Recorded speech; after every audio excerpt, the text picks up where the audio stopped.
सुनिए काव्य ग्रंथ, मंत्र, श्लोक, स्तोत्र, भजन एवं धर्म के साथ जुड़ी कथाएं। भक्ति से आत्मशक्ति। आज हमें श्रीमद् भागवत महापुराण के प्रथम खंड के तृतीय स्कंद के अध्याय 300 अर्थात 31वां अध्याय हिंदी में आरंभ कर रहा हूं, जिसका विषय है मनुष्य योनि को प्राप्त हुए जीव की गति का वर्णन। इसका वर्णन मैं आज आप लोग के सामने करने जा रहा हूं। तरह तरह के कष्ट झेलता है, वह भटकता रहता है। अतः उस परम पुरुष परमात्मा की कृपा के बिना और किस युक्ति से उसे अपनी स्वरूप का ज्ञान हो सकता है। कहता है जीव कि उस परम पुरुष परमात्मा की कृपा के बिना किस युक्ति से इसे अपने स्वरूप का ज्ञान हो सकता है। मुझे जो यह त्रैकालिक ज्ञान वह है, यह भी उनके सिवा और किसने दिया है, क्योंकि अस्थावर जंगम समस्त प्राणियों में एकमात्र वे ही तो अंतर्यामी रूप अंश से विद्यमान है। अतः जीव रूप कर्म जनित पदवी का अनुवर्तन करने वाले हम अपने त्रिविध तापों की शांति के लिए उन्हीं का भजन करते हैं। भगवान यह देहधारी, यह शरीरधारी जीव दूसरी देह के उदर के भीतर, यानी दूसरी माता के गर्भ में, दूसरे देहधारी के गर्भ में मलमूत्र और रुधिर के बीच, रुधिर के कुएं में, रुधिर के गड्ढे में गिरा हुआ है। उसकी जठराग्नि से इसका शरीर अत्यंत संतप्त हो रहा है, जल रहा है, दुखी हो रहा है, उससे निकलने की इच्छा करता है। उससे निकलने की इच्छा हुआ या अपने निकलने की इच्छा रखता है, और निकलने की इच्छा रखते हुए या अपने महीने गिन रहा है। भगवान अब इस दीन को यहां से कब निकालोगी, इस पाप कुंड से कब बाहर करोगी, कितनी पीड़ा से युक्त है। स्वामी आप बड़े दयालु हैं। कैसे? तो बहुत दयालु हैं। आप जैसे उदार प्रभु ने ही इस 10 मास के जीव को ऐसा उत्कृष्ट ज्ञान दिया है। हे दीनबंधो, हे भक्तवत्सल, इस अपने किए हुए उपकार से ही आप प्रसन्न हो। आपने जो उपकार किया है उसी से आप प्रसन्न होइए, क्योंकि आपको हाथ जोड़ने के सिवा आपके उस उपकार का बदला तो कोई दे ही नहीं सकता है, कोई नहीं दे सकता है, और कोई कर भी नहीं सकता है कुछ इसके आगे। हाथ जोड़ने के अलावे और कुछ कर भी नहीं सकता। जीव आगे भी कहता है कि हे प्रभु, हे भगवान, ये जो संसार है, संसार के जो पशु पक्षी आदि अन्य जीव तो अपने मूढ़ बुद्धि के कारण, मोटे बुद्धि होने के कारण, मूढ़ बुद्धि के अनुसार अपने शरीर में होने वाले सुख दुख आदि का ही अनुभव करते हैं। किंतु मैं तो आपकी कृपा से समदमादि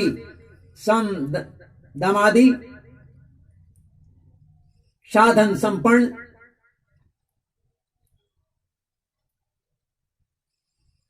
शरीर से, समदमादि साधन संपन्न इस शरीर से युक्त हुआ हूं। अतः आपकी दी हुई विवेकवती बुद्धि से आप पुराण पुरुष को अपने शरीर के बाहर और भीतर अहंकार के आश्रय भूत आत्मा की भांति प्रत्यक्ष अनुभव करता हूं।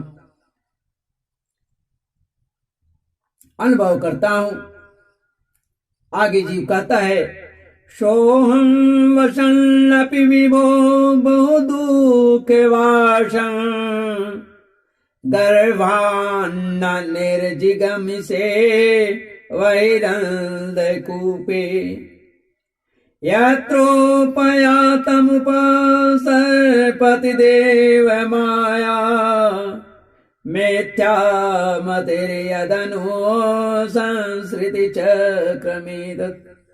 हे भगवान, हे नाथ, हे दीनानाथ, इस तन दुख से भरे हुए गर्भाशय में यदि मैं बड़े कष्ट से रह रहा हूं, तो भी इससे बाहर निकलकर संसार में अंधकूप में गिरने की मुझे बिल्कुल इच्छा नहीं है।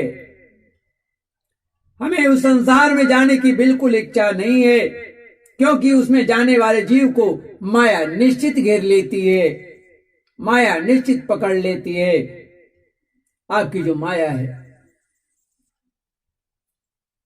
जिसके कारण उसकी शरीर की जो अहम बुद्धि है, उसके शरीर में जो अहम बुद्धि है, वो अहम बुद्धि आ जाती है और उसके परिणाम उसे फिर इसी संसार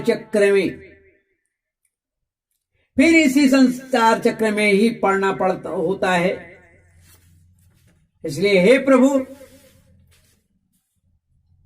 तस्मादं विगत विक्लव उदधरेश आत्मानमाशु तमश सौहृदात्मनैव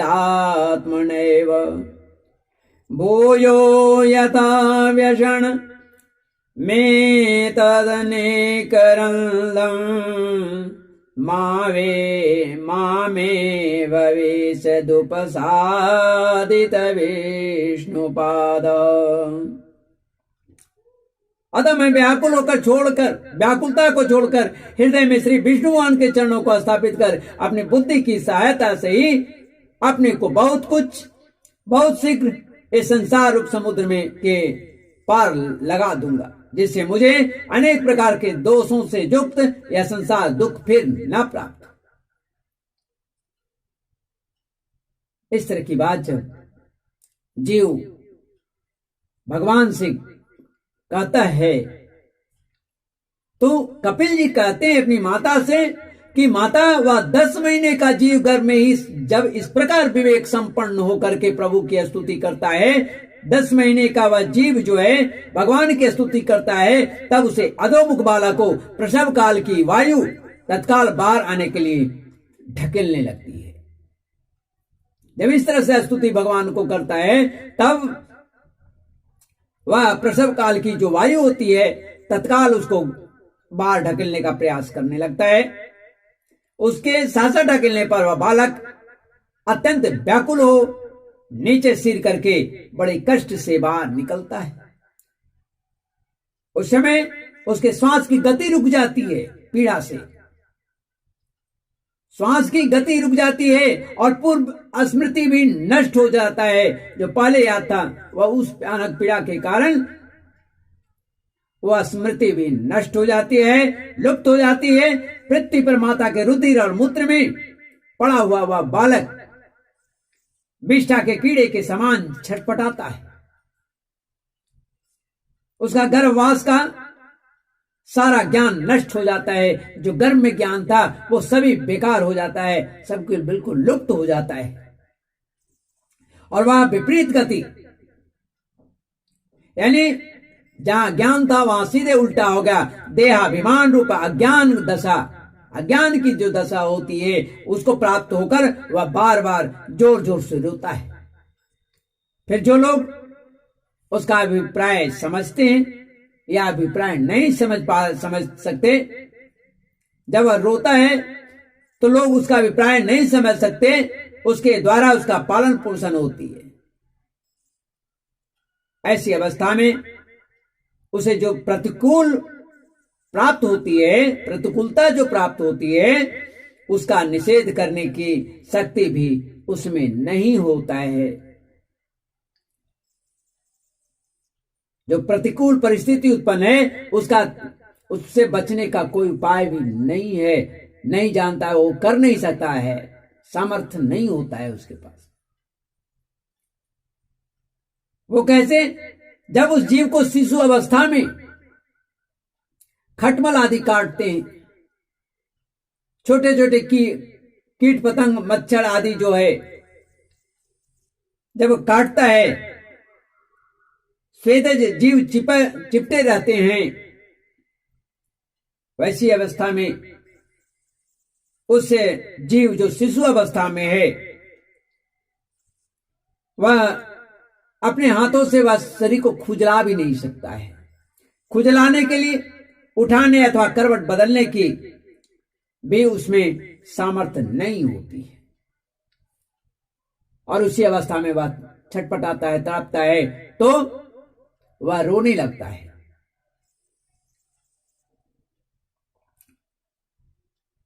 उसकी त्वचा बड़ी कोमल होती है, उसे डांस, मच्छर, खटमल आदि उसी प्रकार काटते रहते हैं जैसे बड़े कीड़े को छोटे कीड़े। इस समय उसका गर्भावस्था का सारा ज्ञान समाप्त हो जाता है, खत्म हो जाता है, और उसके बाद सिर्फ रोने के अलावे कुछ भी नहीं बचता है। इस प्रकार बाल्य यानी कौमार और पौगंड अवस्था में के दुख भोगकर जब वह बालक युवावस्था में पहुंचता है, इस समय उसे यदि कोई इच्छित उसके मन लायक भोग नहीं प्राप्त होता तो अज्ञान बस उसका क्रोध उद्दीप्त हो उठता है, बढ़ जाता है, और वह शोकाकुल हो जाता है। देह के साथ ही साथ अभिमान और क्रोध बढ़ जाने के कारण वह काम परवश हो जाता है। काम परवश जीव अपने ही नाश करने पर तुल जाता है, अपने ही नाश के लिए दूसरे कामी पुरुषों के साथ बैर ठानना शुरू कर देता है, शत्रुता नाद लेता है, और खोटी बुद्धि वाला वह ज्ञानी जीव पंचभूतों से रचे हुए इस देह में मिथ्याभिनिवेश के कारण निरंतर मैं और मेरेपन का अभिमान करने लगता है। मैं जो हूं, मैं ही सब कुछ हूं। जो शरीर इसे वृद्धावस्था आदि अनेक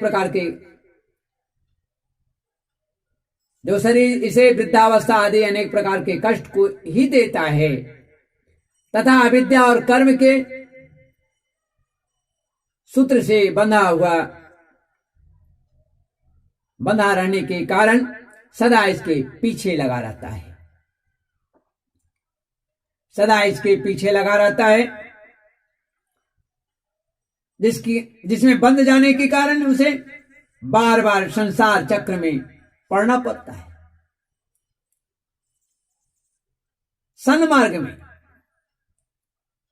सज्जनों के द्वारा बताए हुए मार्ग, तो सन्मार्ग में चलते हुए यदि उसका किन्हीं जीवा और उपस्थेंद्रिय के भोगों में लगे हुए विषयी पुरुषों से समागम जब हो जाता है और यह उनमें आस्था करके उन्हीं का अनुगमन करने लगता है, तो पहले के समान ही फिर क्या होगा? तो पहले के ही समान उसे नारकीय योनि में पड़ना पड़ता है, फिर उसी नारकीय योनि में आना पड़ता है, जिसके संग से इसके शौच बाहर भीतर की शुद्धि जो है, सत्य, शौच दया, वाणी, संयम, बुद्धि, धन, संपत्ति, लज्जा, यश, क्षमा, मन और इंद्रियों का संयम तथा ऐश्वर्य, ये सभी जो उसे प्राप्त थे, ये सभी सद्गुण उसके नष्ट हो जाते हैं धीरे धीरे।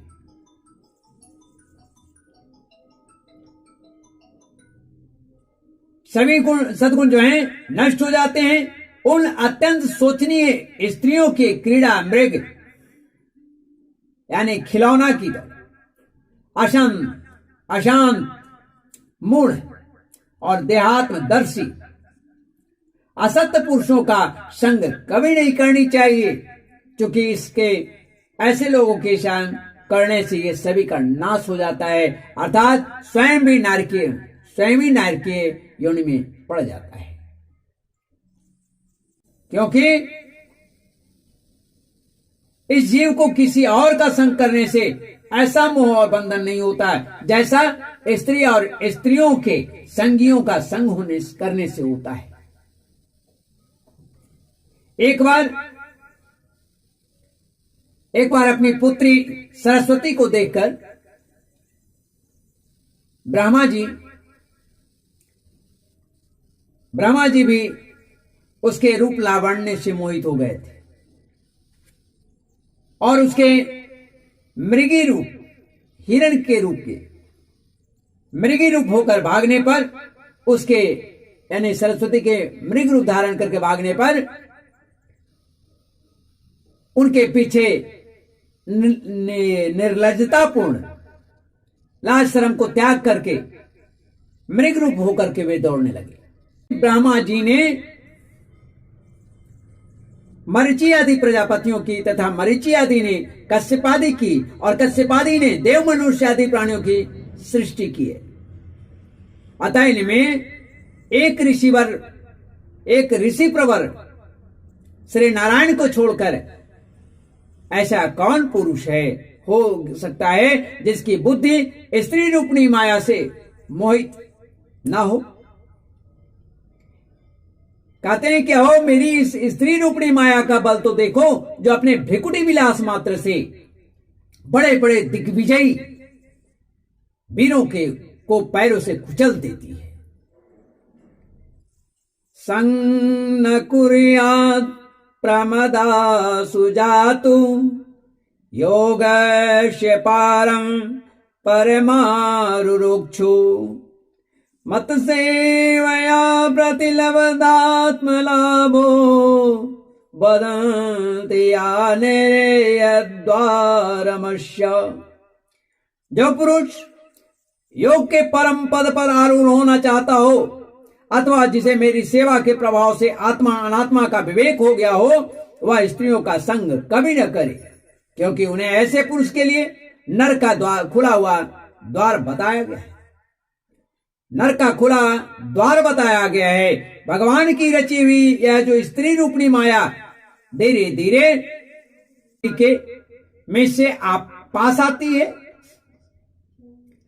और इसे तिनके के ढके हुए कुएं के समान अपने मृत्यु ही समझे, अर्थात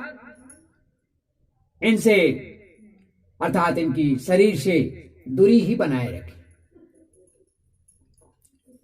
स्त्रियों में आसक्त रहने के कारण तथा अंत समय में स्त्री का ही ध्यान रहने से जीव को स्त्री योनि प्राप्त होता है।